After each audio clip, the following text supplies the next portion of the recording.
수험생 여러분 안녕하세요. 상크이저스입니다. 이번 영상은 수험생들이 기출을 분석하고 회독을 하고 나서 이제 문제풀이를 연습을 한다는 거죠. 저는 이제 보통 추천하는 문제풀이는 세 가지였습니다. 첫 번째는 시행처별 기출을 최근 기출 위주로 다운받으셔가지고 여러분들이 시행처별 기출을 다시 한번 풀어보는 거예요. 물론 앞에서 여러분들이 분석했던 단원별 기출과 겹치는 문제들이 많죠. 하지만 시행처별 기출을 우리가 풀어보는 이유는 일단은 랜덤 문제 푸는 연습을 해보면서 단원별 기출에서 안다고 생각했는데 시행처별 기출에서 다시 풀어보니까 틀리는 경우가 있다는 거죠. 그러면 단원별 기출의 약점을 알 수 있을 것 같습니다. 그리고 두 번째는 최근 기출 위주로 풀어보면서 각 과목별로 최근 기출 트렌드, 경향 이런 걸 알 수 있다는 거죠. 그래서 시행처별 기출을 풀고 나서 그 다음 제가 추천하는 거는 이제 진도별, 단원별 모의고사 또는 OS 문제집입니다. 이번 영상을 제가 주로 다뤄볼 거는 진도별, 단원별 OX 문제집 또는 단원별, 진도별 모의고사가 왜 중요한지에 대해서 좀 알려드릴게요. 보통 어떤 특정 과목에 이렇게 기출이 있어요. 기출이 양이 상당히 많다는 거죠. 근데 기출의 양은 많을 수밖에 없는 게 강사님도 이제 적중률을 높이기 위해서 많은 연도나 많은 직렬의 기출을 다 넣어요. 그래서 수험생들이 공부하실 때 기출이 상당히 버겁습니다.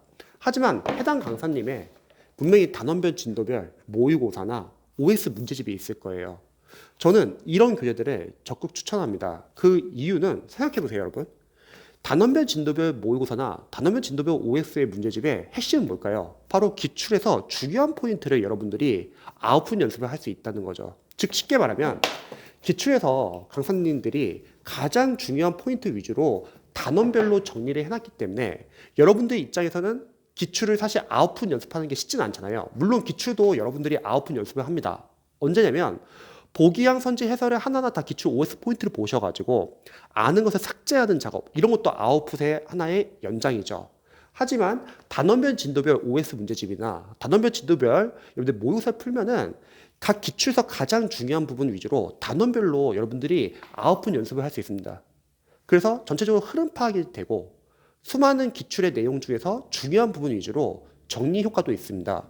특히 뭐 행정법을 공부하시는 분들 많이 어려워하잖아요. 행정법 법률 용어도 어렵고. 하지만 강사님들의 행정법 강사님들의 단원별, 진도별 OS 문제집과 단원별, 진도별 모의고사가 해설이 상당히 잘 나와 있습니다. 그래서 적극 추천하고요. 한국서도 마찬가지죠. 이렇게 뭐 문동규 선생님 뭐 해치총이나 유명한 교재들이 많습니다. 그래서 단원별, 진도별 여러분들이 모의고사나 OS 문제집을 활용해서 기출을 충분히 잡을 수 있어요. 이 말은 기출이 양이 너무 많다고 해서 부담스러워하지 않아도 됩니다. 여러분들이 아웃풋 연습도 중요하기 때문에 추후에 이런 단원별, 진도별 모의고사 OS 문제집을 풀기를 추천드리고요. 그럼 마지막에는 이제 동형 모의고사 보통 풀죠. 근데 동형 모의고사 같은 경우는 여러분들이 사실 점수는 너무 크게 신경 쓸 필요가 없습니다. 왜냐면 대다수가 어려워요. 동형 모의고사는. 저희 합격생분들도 동형 모의고사 풀면은 점수가 잘 안 나옵니다. 하지만 실제 시험장 가면은 고득점이 나와서 합격을 해요. 이 이유는 아무래도 강사님들의 어떤 연구원분들이나 그런 분들이 시험을 출제하는 게 아니라 출제위원이 시험을 낸다는 거죠. 그러니까 시험 자체가 다르다는 거고, 동형 모의고사는 상대적으로 어렵게 됩니다. 물론 강사님들은 동형 모의고사 어려운 문제를 풀어야지 여러분들 실제 시험장 가서 쉽게 풀 수 있다고 말을 해요. 근데 강사님들이 약간 좀 놓치고 있는 부분은 약간 수험생들 자존감이나 시험 못 봤을 때 상당히 불안해하거든요. 그래서 사실 마지막에 뭐 봉투 모의고사나 그런 다시 또 모의고사에서는 다시 또 쉽게 냅니다. 그래서 여러분들이 동형 모의고사에서는 점수는 너무 크게 신경 쓰지 마세요. 대신에 실전 연습을 하는 거죠. 실전 연습이라는 거는 과목 순서, 본인이 선호하는 과목 순서가 있을 수도 있고, 그 다음에 시간 배분을 하는 연습을 해야죠. 그리고 어려운 문제 나왔을 때 넘어가는 연습. 보통 수험생분들이 예를 들어서 뭐 소방 직렬에서는 뭐 소방학과 소방관계법규가 어렵게 많이 나오고, 경찰 직렬 수험생들도 이제 경찰, 뭐 형사법, 경찰학, 그리고 헌법 이제 어렵게 나올 수 있잖아요.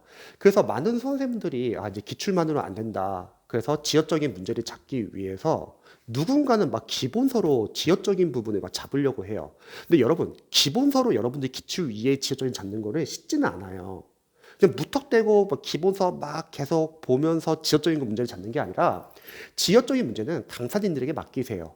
뭐냐면 각각 소방이나 경찰이나 상위 시험이 있잖아요. 그러면 그 상위 시험에 기출해서 강사님들도 판별을 할 거예요. 아, 이거는 우리 시험에서 나중에 예상 문제 나올 수 있겠구나. 그런 문제를 모아 놓은 게 이제 보통 동형 모의고사죠. 그래서 지역적인 부분은 여러분들이 동형 모의고사에서 활용하시면 되고, 대신에 기본서라는 거는 여러분들이 기출을 해독을 하거나 아니면 뭐 시행처별 기출 또는 단원별, 진도별 모의고사나 OS 문제지 또는 전범위 동형모사 풀면서 이해가 잘 안 되거나 자주 틀리거나 아니면 해설이 좀 부실한 경우 기본서를 발췌독할 용도로 보시면 됩니다. 대신에 여러분들이 동형 모의고사는 일단 어려운 문제 나오면은 넘어가는 연습도 하셔야 돼요. 왜냐하면 각 문제마다 과목별로 아마 100점 방지용 문제들이 나오겠죠. 근데 그 문제들을 맞출 수 있는 분들은 많지는 않을 것 같아요. 그리고 그 문제 맞추기 위해서 공부하려고 해서도 안 됩니다. 그러면 범위가 너무 많아져요. 그럼 다른 과목에도 영향 미칩니다. 상식적으로 여러분들이 만약에 그런 100점 방지용 문제, 킬러 문제가 한 두세 문제 나온다고 할게요. 그럼 당연히 그 문제를 맞출 수 있는 분들은 많지 않고 대다수가 다 비슷한 강사님들의 강의와 교재를 보기 때문에 내가 어려운 남들도 어려운 거죠. 대신에 합격 것은 자연스럽게 떨어지게 되어 있어요. 그럼 거꾸로 말하면 그 어려운 문제를 틀려서 떨어지는 게 아니라 그게 아니죠. 그 어려운 문제를 맞추려고 거기서 시간을 여러분들이 활용하다가 그 문제를 못 맞추고 하지만 정작 맞출 수 있는 나머지 문제에서 시간이 부족해서 더 틀리면은 그때 떨어지는 겁니다. 그래서 합격생분들은 보통 어려운 문제 나오면은 이런 동형 모의고사에서 그 연습을 하는 거예요. 일단 넘어가는 연습을 하는 거예요. 아, 이거 킬러 문제구나. 나머지 문제 집중해서 나머지 문제를 다 맞춥니다. 그리고 남는 시간에 한해서 다시 돌아가가지고 보기양 소법을 푸는 거죠. 그래서 여러분들이 너무 지역적인 문제에 몰두할 필요가 없어요. 저도 이제 소방 선생님들과 또는 경찰 선생님들 상담을 해보면은 다들 어렵게 나온다, 어렵게 나온다, 어렵게 나온다 하니까 우선순위 그 어려운 문제로 보시고 공부하시는 분들이 많이 계시더라고요. 근데 여러분, 우선순위는 어려운 문제가 아니라 일단 중요한 거죠. 그럼 중요한 포인트는 뭐냐? 기출에서도 중요한 포인트가 있을 수 있겠죠. 기출에서도 중요한 포인트가 있고 지역적인 포인트가 있고 모의고사에서도 마찬가지죠. 중요한 포인트가 있고 지역적인 포인트가 있죠. 그럼 일단은 기출과 모의고사에서 중요한 포인트 위주로 먼저 잡고 그게 어느 정도 잡히고 나서 차차 지역적인 거를 여러분들이 할 수 있는 범위 내에서 남는 시간 내에서 늘리시면 되는 겁니다. 그런데 안 좋은 방법은 기출과 모의고사에서 중요 포인트도 아직도 못 잡았는데 갑자기 막 지역적인 포인트에 꽂히셔가지고 막 지역적인 거 같이 잡고 있는 거예요. 그럼 문제가 뭐냐면 정작 기출과 모의고사에서 나오는 중요 포인트를 제대로 못 잡은 상태에서 시험장에서 만약 그 부분이 나오면 또 틀린다는 거죠. 그래서 공부를 하실 때는 늘 항상 우선순위가 있는 것 같아요. 일단 중요 포인트 위주로 보자. 그럼 중요 포인트가 뭐냐? 세 가지죠. 강사님의 인강을 들으신 분들은 강사님들이 선별해 준 포인트가 있을 거예요. 뭐 행정학 같은 경우는 이거는 S급, A급, B급 다 나눠주실 거고 여러분들 입장에서는 회독을 하면서 자주 반복되는 포인트 그리고 일단은 중요 포인트는 여러분들이 준비하고 있는 직렬 위주로 먼저 보시는 거죠. 이런 게 좀 어느 정도 기출과 모의고사에서 충분히 잡고 나서 그 다음에 차차 지역적인 포인트는 넓혀가면 되는 겁니다. 그래서 여러분들이 우선순위를 바뀌시면 안 됩니다. 그 다음에 모의고사를 동영모사를 풀다 보면은 당연히 어려운 회차 많을 거 아니에요. 그럼 집중력 떨어질 거예요. 그래서 집중력 유지하는 연습. 그런 말 있죠. 흔히 수험에서는 모의고사는 시점처럼 연습하시고 시점 시험장 갔을 때는 모의고사처럼 봐라. 모의고사를 볼 때는 여러분들 시점처럼 연습을 하셔가지고 미리 시행착오로 하셔야 돼요. 시행착오로 하지 않으면 시험장 가서 시행착오 할 수 있잖아요. 그러면 안 되고 거꾸로 시험장 갔을 때는 너무 긴장하면 안 돼요. 그럼 제 실력 안 나옵니다. 다시 모의고사 보는 것처럼 긴장하지 않고 보는 게 중요하죠. 그 다음에 모의고사는 여러분들 틀린 문제를 체크하시는데 틀린 문제는 두 가지예요. 첫 번째, 자신이 암기가 안 되었거나 실수로 틀린 부분. 근데 실수는 계속 반복됩니다. 이런 건 유의하셔야 돼요. 하지만 지역적인 부분 틀린 건 너무 신경 쓰지 마세요. 아, 그냥 이런 게 있구나 하고 넘어가시기 바랍니다. 왜냐면 강사님들도 저쪽력 높이기 위해서 일단 다 때려박아야 돼요. 그걸 여러분들이 다 소화할 수는 없어요.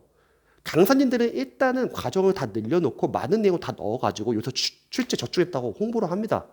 그거를 여러분들 다 하려고 할 필요는 없다는 거예요. 우리는 시간이 한정되어 있고 우선순위 더 가지고 여러분들 공부를 하셔야지 모든 과목을 학기점만 넘기면 되는 시험이에요. 특정 과목에 너무 지역적인 것까지 다 잡으려고 하다가 다른 과목 공부를 밀리거나 못하지 마세요. 그리고 OMR 카드 작성하는 연습, 이런 연습을 하는 거죠. 그래서 이렇게 여러분들이 문제풀이 3단계를 통해서 아웃풋 연습을 하면서 남는 시간 뭐 한다? 다시 기출. 계속 중요 포인트 위주로 해독하면서 중요 포인트가 잡히신 분들은 지역적인 포인트를 조금씩 넓혀가면 되는 거고, 마찬가지로 문제풀이 3단계 하면서 또 기출을 같이 보면서 이해가 안 되거나 자주 틀리거나 해설이 부실한 경우는 기본서를 발췌독한다. 그리고 법 과목은 최신 플랫특강까지 듣고요. 이게 여러분들이 해야 하는 우선순위인 것 같습니다. 그래서 전범위 동형 모의고사보다는 저는 생각했을 때 단원별 진도별 모의고사, 단원별 진도별 뭐 기출 OS 문제집 이런 거를 여러분들이 적극적으로 활용해 보시면 좋을 것 같아요. 즉 기출에서 너무 양이 많다고 해서 너무 걱정하지 마세요. 뒤에 여러분들이 이 과정을 통해서 다시 기출의 중요 포인트를 잡을 수 있습니다. 제 영상이 도움이 되셨으면 좋겠네요. 다들 읽고 가세요.